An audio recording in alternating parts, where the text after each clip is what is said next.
Okey, Assalamualaikum warahmatullahi wabarakatuh. Saya Coach MJ, salah seorang anak Cikgu Kudin, salah seorang leader dalam tim Kudin Avengers. So, untuk live coaching malam ni, actually ini adalah part 2. Part yang pertama saya pernah buat sebelum ni live coaching. Macam mana tips untuk dropship baru kita nak speed dalam memasak. So, hari ni saya buat sambungan. Siapa yang belum tengok ataupun yang baru dengan live ni, yang baru dengan saya, boleh tengok live saya sebelum ni, ataupun lepas ni saya akan share. Sekarang ni dalam proses video-video live saya masukkan ke dalam YouTube. So lepas ni boleh tengok ke dalam YouTube saya. So tak ada alasan untuk tak tengok lah lepas ni, yang mana busy.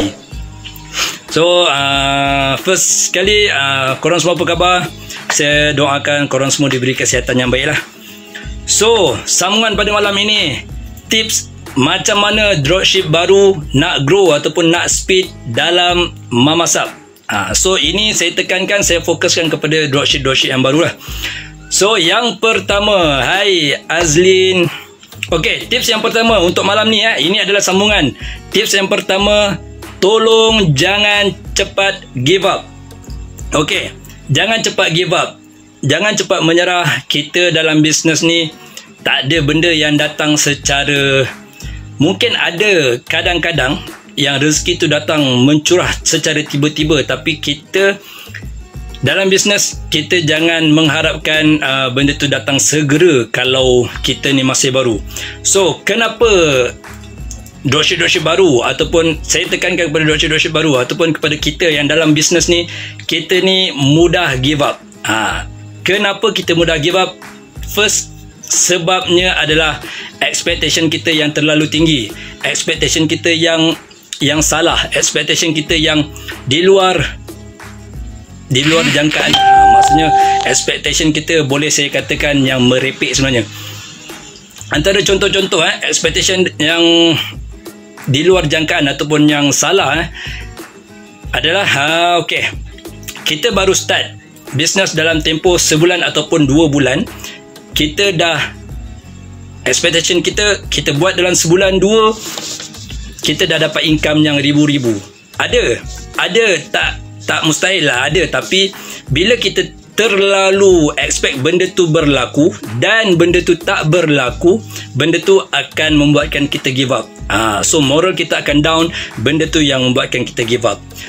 Antara expectation yang kedua, bila kita start business, kita ambil contoh terdekat kita je, bila kita start dengan memasak, kita expectation kita terlalu tinggi, iaitu semua orang akan support kita, semua orang akan support dengan bisnes kita. So benda tu pun satu benda yang salah bagi saya, sebabnya kalau contoh kita start tapi tak ada yang, maksudnya ada yang tak support, lagi-lagi pula yang tak support tu daripada ahli keluarga kita sendiri, so benda tu juga yang akan membuatkan kita down, benda tu juga yang akan membuatkan kita give up. So punca ataupun expectation yang terlalu tinggi yang ketiga dekat sini. Waalaikumsalam Atika, hai. Okey, expectation yang ketiga yang terlalu tinggi, yang salah adalah kita dalam memasak ni tak ada cabaran. Benda tu yang paling sangat-sangat salah, sebabnya kita dalam apa jua bidang yang kita ceburi, masalah ataupun cabaran akan datang. Memang akan ada cabaran. So dalam memasak, apa contoh dugaan ataupun cabaran yang datang dekat memasak kita sebagai peniaga yang baru nak bermula ni? Yang first adalah sistem ataupun item OOS, out of stock. So ini adalah cabaran kita, ini adalah dugaan kita dalam bisnes. So ada solution dia. Kenapa kita tak boleh nak terlalu expectation yang bisnes ni tak ada cabaran? Bila cabaran-cabaran OOS macam ni datang, membuatkan kita akan give up. Benda tu yang akan membuatkan kita rasa susah kat bisnes ni. Benda tu yang membuatkan kita rasa, apa ni, asyik out of stock je. Kenapa out of stock sering berlaku kepada kita? Salah satu bendanya, puncanya daripada kita sendiri yang tak dengar nasihat leader. Maksud saya dekat sini, out of stock dekat sistem, actually bakery tak akan ada masalah. Bakery kita boleh request lagi dekat outlet. Kalau out of stock, kita boleh request untuk dia adakan stok tu semula. Tapi yang selalu jadi masalah, out of stock, yang selalu dapat aduan daripada dropship baru adalah kambing perap. So dekat sini yang saya katakan, masalah tu pada diri dropships itu sendiri, sebab tak nak dengar cakap leader ataupun kita ambil yang paling besar dalam kita punya keturunan, Coach Helmi dah pesan awal-awal, dropship baru tolong jangan fokus pada kambing perap, sebab kambing perap memang hot selling. Bila restock, kadang-kadang setengah jam je pun dah habis, nak tunggu restock lagi pada minggu hadapan. So benda tu cabaran dekat kita. So kalau kita solution dia dekat situ, kita jangan fokus pada kambing perap. So kalau adalah, katalah contoh ada order untuk kambing perap, kita buat pre-order. Saya sendiri pun kalau lamb memang buat pre-order, walaupun sebelum ni ada yang pernah tanya saya, kenapa saya fokus pada lamb. Beberapa hari straight saya jual, fokus marketing saya pada lamb. So saya beritahu, untuk pengetahuan semua, saya main area untuk saya punya prospek adalah di PJ ataupun Lembah Kelang. So saya tak risau dengan lamb, sebab lamb dekat PJ hari-hari restock. So sebab tu saya berani. Tapi saya faham pada dropship yang daripada outlet-outlet lain. So tak nak jadi masalah ataupun jadi beban dekat korang. Bila asyik out of stock, customer mula lari dan korang pun give up. Sebab tu coach ataupun leader-leader lain dah pernah pesan daripada awal lagi, dalam 9 video sendiri pun dah pesan, jangan fokus lamb, buat dropship baru, sebab korang tak nampak lagi susu galur dia, cara permainan lamb ni. Sebab lamb ni ada cara permainan dia. So apa lagi yang expectation kita yang terlalu tinggi, yang membuatkan kita akan give up. Maksudnya dekat tadi, kita terlalu expect yang dalam bisnes memasak ni tak ada cabaran. Apa lagi cabaran dalam memasak? Cabaran dalam memasak adalah runner. Betul. Runner bermasalah, bukanlah runner tu bermasalah. Masalah untuk kita dapatkan runner. Sebab tu untuk dropship baru, saya sarankan jangan ambil urgent order ataupun order last minute. Maksudnya hari ni order, hari ni nak. Kalau ada, kita cubalah dapatkan, tapi seelok-eloknya kita elakkan benda tu. Sebab bila last minute order, kita yang baru, kalau yang first order lagi masalah lah. Kita nak belajar dengan sistem, macam mana orang nak top up duit, nak gunakan sistem, nak bayar dalam sistem macam mana. So benda tu Alif Azaris cari pipi merah aku mengajar. Okay, so benda tu yang akan buatkan kita delay. Bila delay, kita order tu dah lambat. Bila dah lambat, katalah kita submit order pukul 3, last submit order pukul 3, last pick up pukul 5. Last submit order pukul 3, kita nak dapatkan runner untuk pick up pukul 5. Jumlah runner tu dah makin berkurangan. Sebab kena faham, runner akan pick up cake pada awal pagi ataupun paling lambat tengah hari, dan dorang dah keluar untuk delivery, dorang dah tak akan balik outlet lagi. So kalau customer tu pick up sendiri, kita tak ada masalah untuk ambil urgent order ni, last minute order, tak ada masalah. Tapi kalau order tu nak pakaikan sistem runner, dekat situ yang jadi masalah. So benda tu juga cabaran dalam kita punya bisnes memasak. So jangan terlalu expect yang dalam memasak kita tak ada cabaran. Jangan terlalu ingat yang kita dalam memasak ni perjalanan tu lancar je.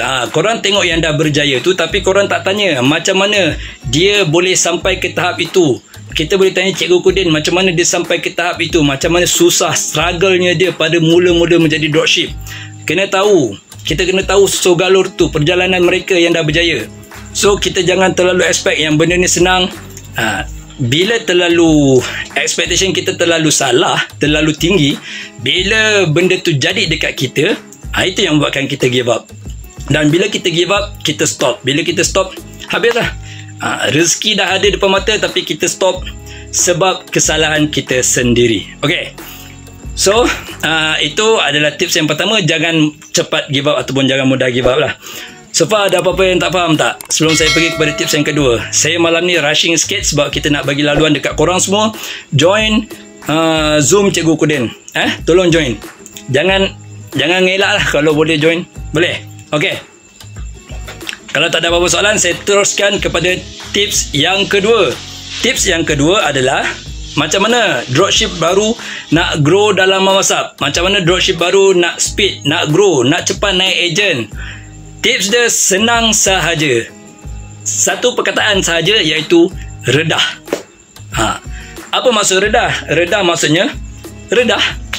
Buat je apa yang dah diberi, dah diajar, apa yang tips-tips yang diberi, buat. Kenapa korang selalu tak redah untuk dropship baru? Kenapa selalu tak redah? Sebab overthinking. Kita kena ingat dalam bisnes buat is always better dari tak buat. So bila kita overthinking, maksudnya overthinking kita terlalu banyak fikir. Banyak fikir benda yang tak jadi lagi pun kita dah fikir sampai kerja kita tak jalan. So benda tu membuatkan kita stuck. Benda tu yang menjadi penghalang untuk kita speed. So tak nak macam tu, kita kena redah. Apa maksud redah? Contohnya, bila leader dah cakap tips yang paling mudah untuk korang close sale adalah ketuk pintu. Korang ketuk pintu WhatsApp, korang ketuk pintu friend-friend dekat Facebook, ataupun korang ketuk pintu dekat followers IG. Kenapa ketuk pintu? Sebab bila kita ketuk pintu, itu kita punya jualan direct, one by one. Okay. Sebab itu lebih memberi peluang, chances yang lebih besar kepada kita untuk close sale. Kenapa tak redah? Bila kita overthinking, maksudnya sebelum kita PM orang, dah fikir dah, dia ni kan mesti tak balas, ataupun dia ni kan mesti tak nak, mesti itu, mesti ini. Benda tu tak jadi lagi. So cuba redah, buat je. Kalau dia tak beli sekalipun, dia tak menghalang kita untuk teruskan bisnes. Bila dia tak beli, mungkin dia tak beli sekarang, tapi dia beli pada masa akan datang. Bila dia tak beli sekarang, at leastnya kita dah approach dia. Dia dah tahu kita jual kek.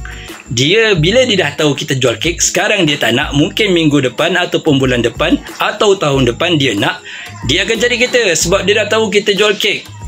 So pentingnya PM personal ni. So pentingnya kita kena redah. Bila cakap join group community penduduk, bila dah join group, approach dalam group yang bagi tahu kita dah berniaga, kita jadi ejen memasak sekian.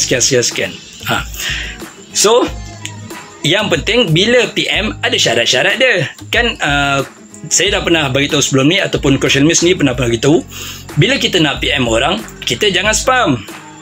Bila kita spam, memang bila spam message, memang orang akan annoying dengan kita. Orang akan ignore punya dengan kita. So jangan spam orang. Ada orang, contoh ada sebelum ni dia saya tanya, kenapa kita nak kena PM one by one? Kenapa? Maksudnya kenapa nak kena create, nak kena panggil hi Siti sekian, nak kena sebut, maksudnya kita berborak direct dengan dia. Kan itu lebih buang masa. Kenapa kita tak create je satu ayat, kita message semua orang? Maksudnya spam message yang saya cakap, yang saya bagi tahu jangan tu lah. So saya bagi tahu dia, kita online business dengan offline sama. Konsep dia sama je lebih kurang. Bila kita PM orang, ibarat kita datang rumah orang, direct selling, kita bagi tahu kita jual sekian, kita tunjuk barang kita, itu lebih berpeluang untuk kita close sale daripada kita buat satu brochure. Brochure, kita buat brochure, kita letak kepada setiap peti surat. Itu sama dengan spam message. So mana yang chances lebih besar untuk kita close sale? Dan tentu kita datang face to face dengan owner rumah. So maksudnya itulah maksud saya, kita bila message, kena PM personal one by one, kena mention nama semua, ibarat memang kita berborak dengan dia, kita tak nak spam message. Okay, so untuk malam ni 2 tips yang saya share macam mana dropship baru nak speed dalam memasak. Yang pertama, jangan cepat give up. Kenapa jangan cepat give up ni? Jangan buat andaian ataupun expectation terlalu tinggi yang terlalu tak masuk akal. Okey. Yang kedua, redah. Jangan takut untuk redah. Kenapa kita takut nak redah? Sebab selalunya overthinking. So negative thinking ni tolong buang. So saya malah nak ulang, tapi saya terpaksa ulang untuk live malam ni sebab ada kaitan. Bak kata Coach Helmi, kau buat tak mati pun, so buat. So itu kata-kata Coach Helmi yang saya pegang sampai sekarang. Okay, so actually ini seperti yang saya beritahu tadi, ini adalah video sambungan saya untuk live coaching saya yang sebelum ni. Siapa yang tak pernah tengok, boleh tengok live coaching saya sebelum ni, ataupun lepas ni saya akan share link YouTube. Saya akan masukkan video-video coaching saya ke dalam YouTube. Korang boleh tengok ulangan yang mana tak sempat tengok. So far saya rasa cukup untuk malam ni. 2 tips saja, sebab kita nak bagi laluan kepada DS semua join Cikgu Kuden punya Zoom. Tolong join, jangan lepas ni korang tak join pula. Okay, so ada apa-apa soalan, saya buka soalan sebelum kita akhiri live coaching kita pada malam ni. Sorry, hari ni saya kat tempat lain. Saya dekat rumah parents sebenarnya, bukan kat rumah saya. So tangkap muat je apa yang ada je. Ada apa-apa soalan?